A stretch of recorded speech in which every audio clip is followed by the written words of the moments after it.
Hello, YouTube.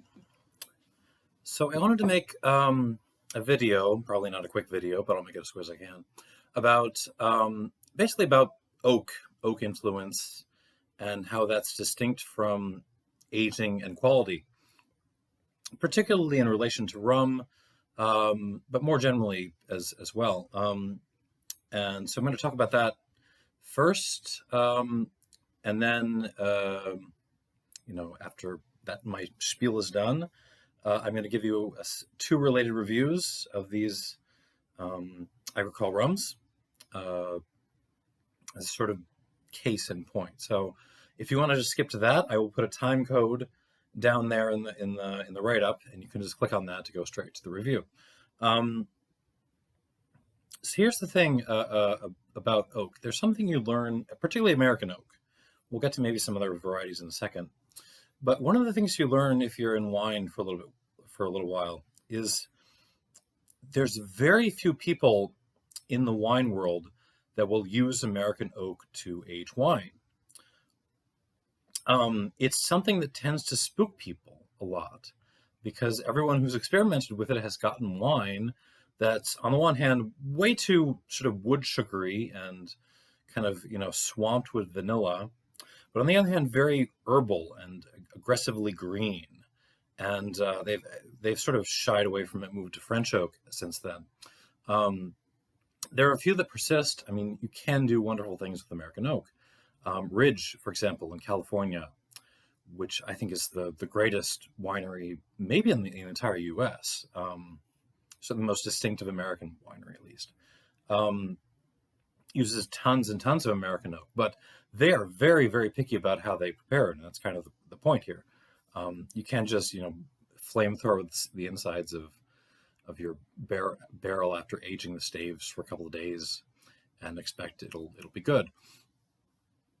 Now, in America, the spirits tradition, right, has emphasized using virgin oak to age spirits. And it's a legal requirement too, right, for bourbon and rye and tons of other stuff that people don't talk about as much. Like, right, those have to be aged in virgin oak, or they can't be called bourbon or rye. They have to be called sort of generic whiskey. And the thing about that is those are very corn-rich spirits. Even ryes made in America up until very recently had a high corn content, and bourbon in particular is usually 70-80% corn. And the corn spirit is very, I don't know if you tried mellow corn by Heaven Hill. Don't buy a bottle. It's probably not worth it, but if you get a chance to try it out. It's very interesting because corn spirit is not only very sweet, it's very sort of kind of lush and pillowy.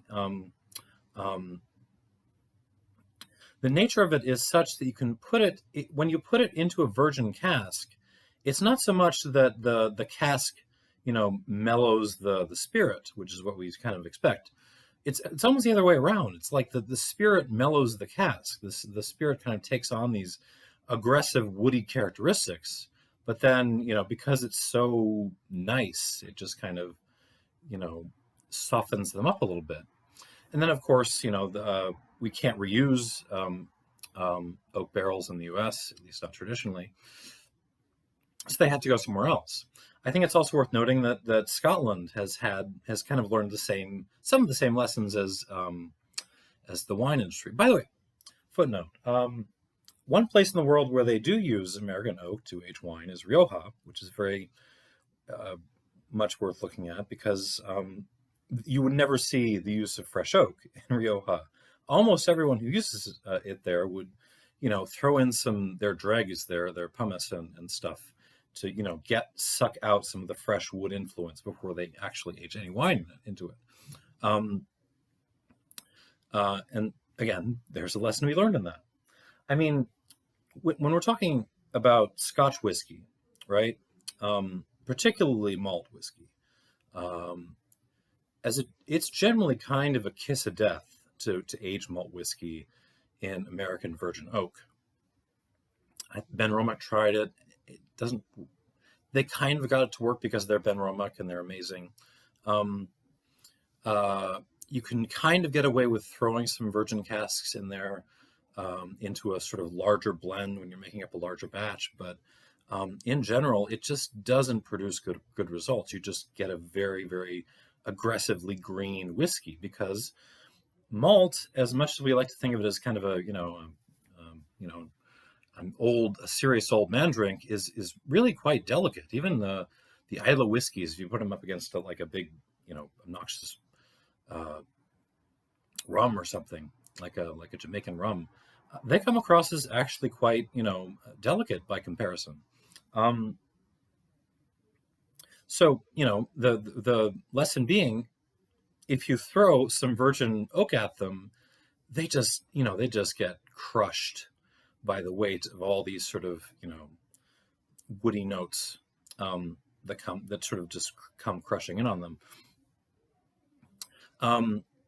So they buy casks that have been used before, usually from America, sometimes from Spain. A lot of sherry casks are actually using American oak, but they've had sherry in them before. And they explicitly want them to be a little bit softened up, to not have as much oak influence to give anymore. Um, and they can age longer that way. I mean, even first fill casks, which is to say they've already been used in something, um, don't go very long in aging Scotch malts. It's very rare to see, like a single barrel bottling of a first fill whiskey that's older than maybe 15 years tops. They just don't get any better after that. They just get swamped by the oaky notes again. Still, in America, even ryes have to are sort of done aging in virgin oak after maybe 8 years or so. They don't really get any better. Bourbons can go a little bit longer, but by the time they're in their sort of mid 18s, like you're just drinking 2x4s at that point. So the paradox is, if you want to age a whiskey for longer and not have it be crushed under the weight of oak, you actually have to use casks that are older, that have been used 2-3 times before. You don't want them to be totally dead, but if you're gonna be tasting more wood than you are spirit, unless they've sort of had some character sucked out of them already. And that's kind of the lesson I want to impart here, especially in rum, but more generally, we have this idea that all age is the same, and sort of barrel influence is always good because barrel influence equals age, right? And it's not true. If a year, 2 years in a fresh virgin barrel is not the same thing as 20 years. Well, I mean, obviously they're not the same. 2 years in a virgin barrel may produce something with more wood influence than something that's been 20 years in a dead cask. And they're just going to be different, right? I mean, your aging isn't just about wood influence. It's about slow oxidization. It's about slow interchange between not just the wood and the spirit, but the entire environment. It's about terroir. It's about provenance, for lack of a better term. So that's kind of my point. Do not equate these things. Old does not necessarily equal better. Oak aged does not necessarily equal better, or smoother for that matter. It all depends on exactly what you're doing with what you got. And on that note, I wanted to talk about rhum agricole. Again, I just did a series on the Blancs. I don't buy a lot of aged rhum agricole because I tend not to like them. Well, let me back up a little bit. Rhum agricole it's not a light spirit, but it's a very aromatic spirit. It's very delicate in its own way. And since the tradition in the Caribbean, including the French Caribbean, is to age in American oak because America's right there and it's cheap, I find often they just kind of get too oaky too quickly, and the sort of agricole character of them goes away. So I don't buy a lot of them. And maybe maybe I should demonstrate why. So these are not distilleries that I reviewed previously, but I have had the white rums from these guys before. This is La Favorite, the Coeur d'Amber, right? So this is 18 months in oak. And the white, I actually like their white rum quite a bit. It's I haven't made formal notes, but it's like probably 84, 85 for me. Clement, I've had less success with. I don't like their white rum. They have a series of white rums. I haven't tried them all, but the standard white rum is not really my thing. It's kind of nice and fruity and fat, but it doesn't kind of have the the anise and the grassiness and the herbaceousness that I kind of look for in this style. But I sprang for this particular guy. This is a single cask. This is a Clement Cask Collection. I will put the info for it down below. But basically, it's a bourbon cask that was bottled in 2018, distilled in 2015. So it's 3 years old. Binny's picked this out. And I wanted to sort of compare these two because I think they bear comparison. So this is bottled at 50%, right? And the Clement is bottled at, what is this?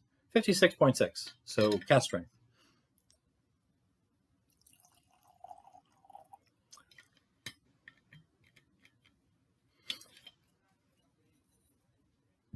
Okay, so starting with the La Favorite. Jesus. Okay. Yeah, this smells like a woodworking shop. You're just getting just piles of oak. I'm pretty sure this is virgin oak influenced. And it's 18 months. It's a year and a half, so not very long, and it's still just on the one hand it's vanilla and coconut shavings, but then like sawdust, very obvious brown sugar, kind of a dusty attic kind of thing, but intermixed with the sawdust. It's sort of sawdust dust. That's redundant. Ginger, fresh ginger, white pepper, there's a little bit of the spirit coming through in the form like a juniper note. I remember the white rum from this distillery being very ginny, very sort of Christmas tree, and just a little bit of freshly mowed grass, but not too much. So on the palate,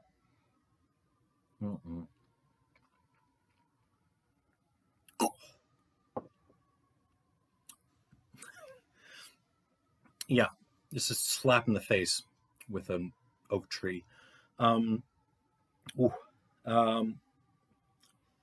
same thing. Sawdust, smothered in coconut liqueur, smothered in vanilla essence, raw ginger, like I'm, ginger punching me in the face, wood spices everywhere. There's a little bit of a tea note, like a kind of a Russian caravan tea thing in there.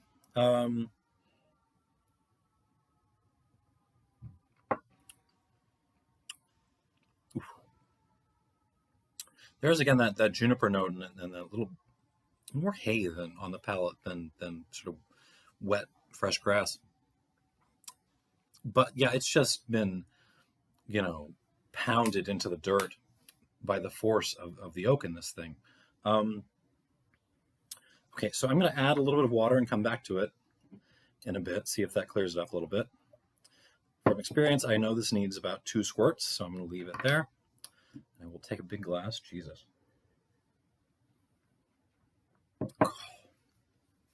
Year and a half old, and the oak is kicking my ass. Moving on to the Clement. Gentler. This is not okay. So it's still very, very oaky, but this doesn't strike me as fresh oak. What it just does strike me as is basically bourbon. Yeah, it's vanilla bean, American oak, Christmas spice, cinnamon sugar, clove, nutmeg, a little black licorice, kind of a hint of cream corn in there, vanilla, and a certain herbaceous quality, like a wintergreen note.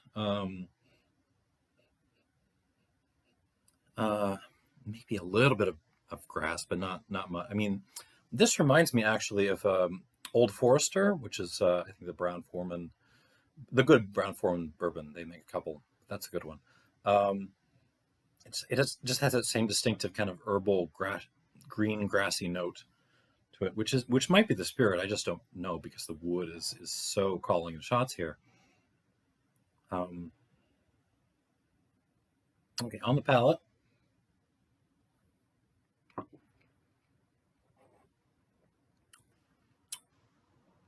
Even though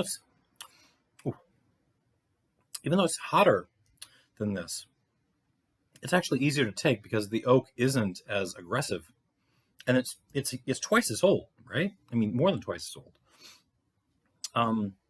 But it's still very bourbony. You're still getting brown sugar, wood sugar all over the place,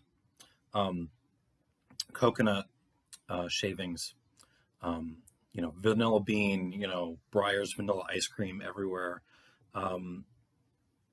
licorice, cinnamon, clove, all that stuff. Maybe some cardamom in there. Hang on.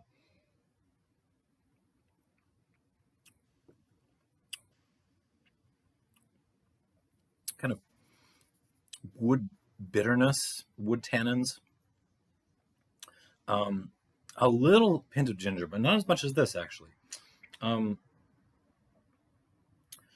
almost like a cherry note, like a maraschino, more like pure crushed cherry skins, if I can put it that way. If you just took a bunch of cherry skins and mashed them into your mouth, and that sort of licorice thing again, which may be the spirit. I'm not sure. And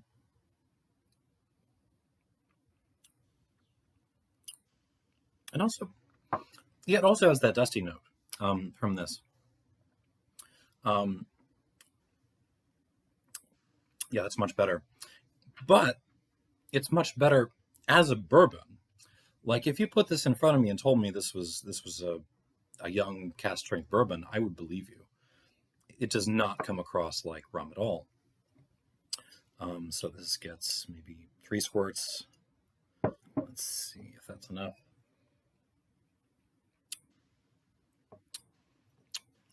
Half a squirt more.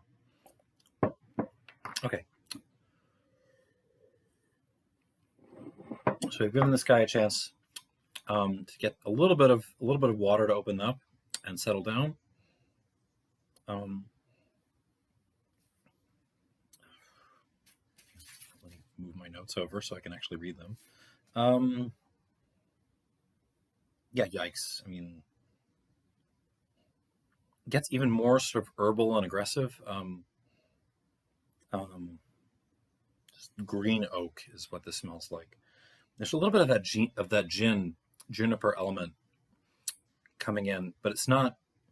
It's just being kind of overwhelmed by the herbal elements from the oak. So yeah, we're still on vanilla and coconut, but there's also some dill in there, like a not pickle, but like just you went to the supermarket and you sort of bought a thing of dill and you dumped it all over yourself. It's pretty much the same just more green, more herbaceous.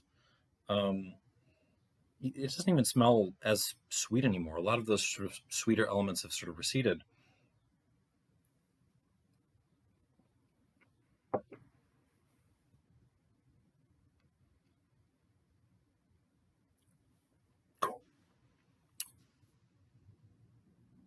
This is not what you would call balanced. This is what you would call unbalanced. It's not like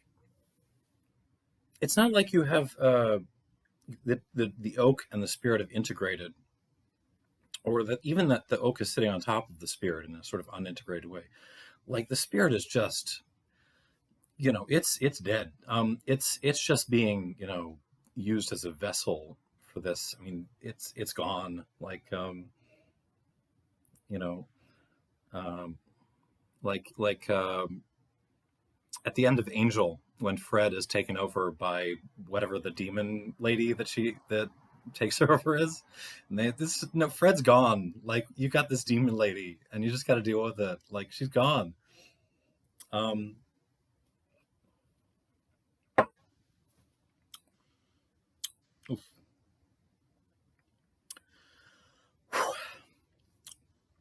Year and a half in oak. You would think that would, by the rules, that would soften it, right? That would smooth it out a little bit. It does not do that. This is one of the roughest things I've tasted in a while. This sucks. I'm going to give this 78 points.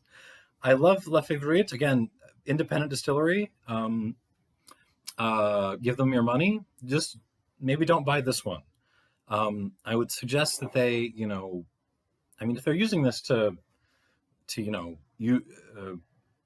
season their barrels, then I guess more power to them. But um, as a consumer, and a reviewer, I cannot recommend this.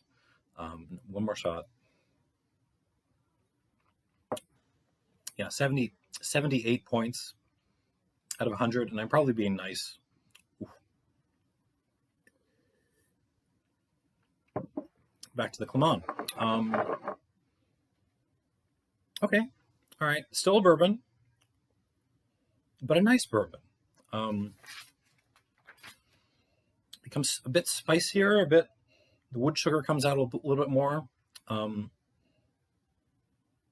little more nutmeg on the nose. A hint of, I don't know, like old leather, like old books in there. Let's give it a whirl on the palate.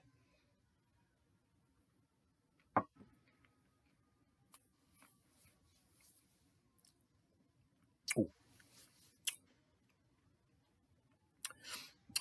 It gets spicier, tons of pepper coming out, like jalapenos, but also black pepper coming out now. But at the same time, it's sweeter. Doesn't Again, it doesn't taste like a rum. It just doesn't come even like an aged rum agricole, and I've had a couple of those. This is basically a bourbon. That's what it comes across like.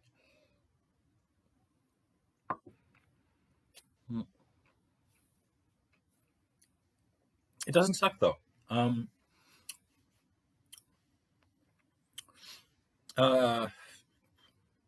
So I'm gonna give this 83 plus.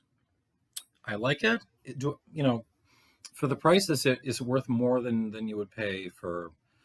For the price, you can run and get white rum agricoles that I think would whoop this thing pretty easily. But I think you'd also start getting some bourbons that can fight it out with this pretty well.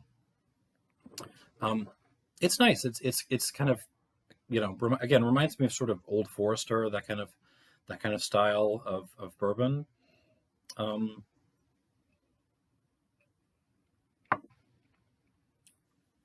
Maybe a hair less polish than that. But yeah, 83 plus. It's fine. I'm not offended, but It's also not setting my world aflame. So I think that the lesson I want you to take from this is, this is a white spirit. Without wood, I really like the spirit a lot. Thrown into a mass of fresh oak, I don't like this. You could try this and think, oh, it's not smooth enough. It just needs to age longer. No, this just needs to age either not at all or in a totally different way. It just, get it away from the fresh oak. And I think it would improve.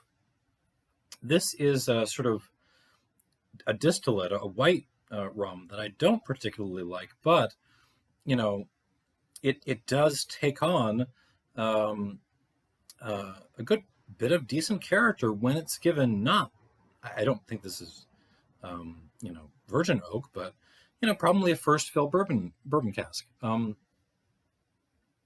It does kind of lose its agricoleness. I would love to see Clement play around with different kinds of oak, Lemazon, Cecile, even some Hungarian if they want to do that. Even just different seasonings, different toastings. I'm sure they're already doing this. I think the VSOP contains a little bit of sort of cognac cask. But it's a spirit that's sort of built to absorb this kind of force. It kind of wins in this comparison, even though as a white rum, I don't think I would prefer it at all. That said, neither one of these is sort of, getting a glowing review in my book. So that's kind of all I wanted to say in this. Do not equate, time in oak with, maturity or, force of oakiness with age. These are all, there's many more variables going on in this. And oak doesn't need to be your friend. Oak can be a very, very nasty enemy quite a lot of the time. This is nice, though. Okay, so thank you very much, and cheers.